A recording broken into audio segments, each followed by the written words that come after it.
The Lord be with you. And with your spirit. Our reading from the Holy Gospel according to Matthew.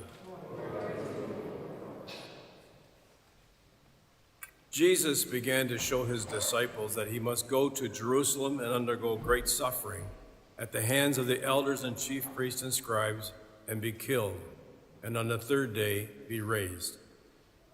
And Peter took Jesus aside and began to rebuke him, saying, "God forbid it, Lord.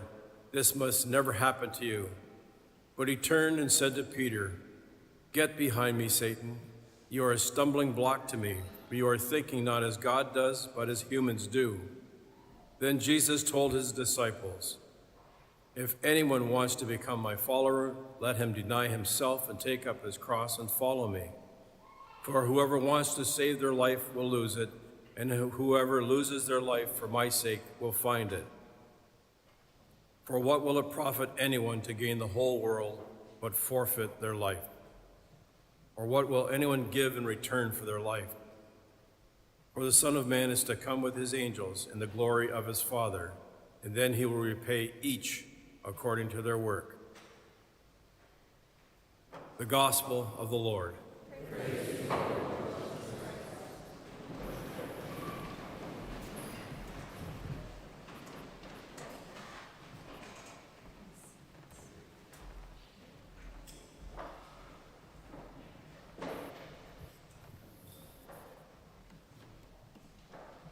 I do not think that there is a parent today who's not proud to see their children receive rewards, especially from the school they attend. And it filters on down to the awards at events or music competitions, or even to see your child's name on the marquee for the school drama. It is the same with all of those award programs we watch on TV. For example, who doesn't sit down to watch the Academy Awards or the Tonys? Now, in order to receive all of these awards, each of those individuals had to go through great exercises. They had to study hard. They had to practice long. They had to be disciplined. Most of these disciplines had to start in the family and or in the schools and or in the hockey rink. I think of the family at home, learning his or her manners, learning the language. Can I add learning about our faith? Or at school, learning to work with one of the classmates, learning the rules and regulations, studying hard. Everything we do in life, we learn about the right relationships and how to strive even better. In each generation, timeless values are passed down: honor, respect for the elderly, work ethic, and our faith. However, our current system of values seems to be out of proportion.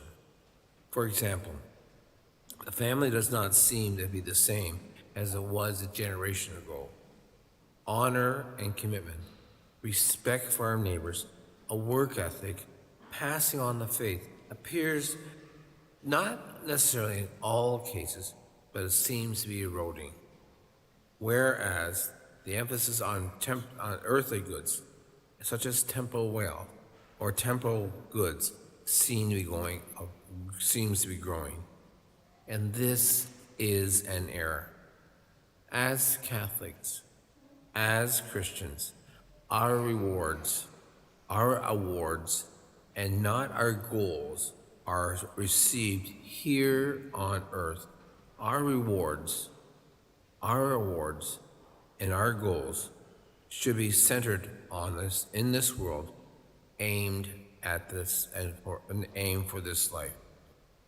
As Catholics, our awards, and our goals are to be centered in on our faith and our relationship of Jesus Christ, who points the way towards our rewards, and our goals that are beyond this earth towards heaven to everlasting life. And all of our relationships begin in the family, as we all have a common Father.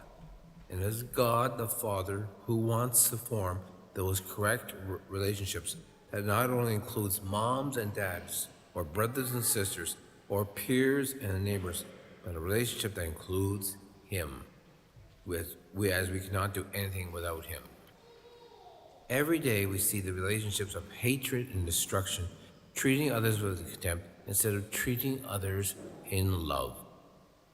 We see the relationships based solely on goods and possessions and how the individuals want to build their kingdoms here on earth rather than centering in on the kingdom of heaven. Our relationships must be relationships based on love, and that is found on genuine relationship with Jesus Christ, a love that translates into service, respect, gratitude, and common with the others. By means of being kind-hearted to the poor, the unfortunate, the afflicted, and being thankful to God for all the benefits He has given us. For that we should be humbled, indeed grateful. A great relationship where we acknowledge that everything we have is from God, who alone places those individuals in our lives in order we may seek Him with love, as He loves us.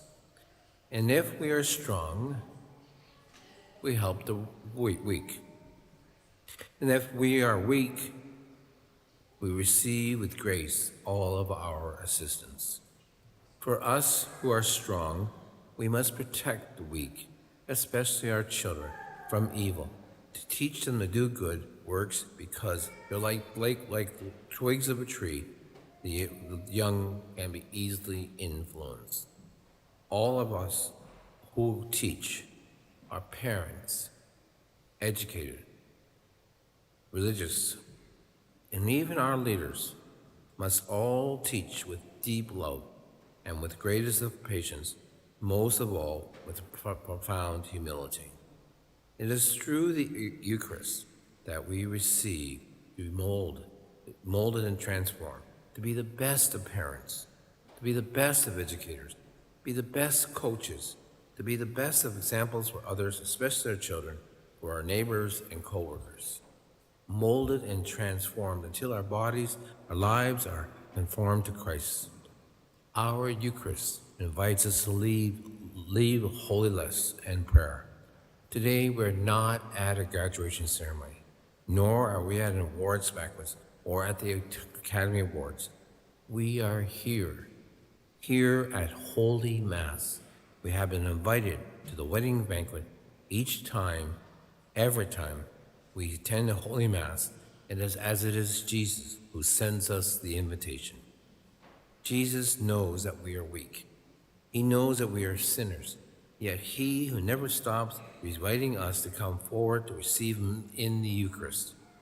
In our Gospel, Jesus says, "If anyone wants to become my follower, let him deny himself, take up his cross, and follow me." This is our Eucharist. It happens each and every time we celebrate the Holy Mass. We who are weak are invited to come forward and to sit next to Jesus. We're invited to sit next to Jesus at the same table with Him,